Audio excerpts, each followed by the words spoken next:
अस्सलामु अलैकुम वरहमतुल्लाहि वबरकातुहू। उम्मीद है कि तमाम अहबाब खैर आफियत से होंगे। अल्लाह ताला आप सबको सलामत रखे, अल्लाह ताला आप सबको ढेर खुशियाँ अता फरमाए। आज सऊदी अरब में यौमुल वतनी यानी जैसे हमारी 14 अगस्त होती है वैसे एक दिन है, ठीक है। इस दिन को क्या बोलते हैं?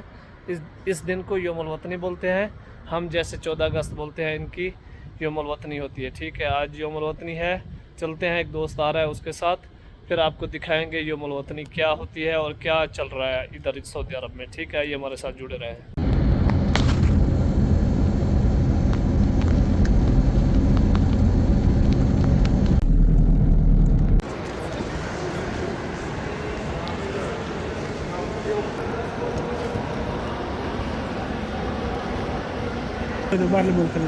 हाँ,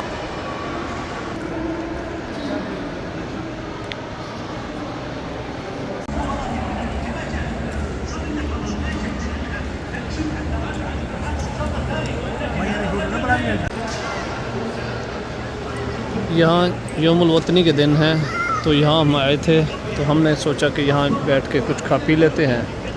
तो इधर से हमारे साथी जो हैं वो लाइन में लगे हुए हैं और यहाँ से इनका फ़ुटबॉल का मैच चला हुआ है। तो माशाल्लाह बहुत ज़्यादा रश है यौमुल वतनी तो 2025, ठीक है, बहुत ज़्यादा रश है।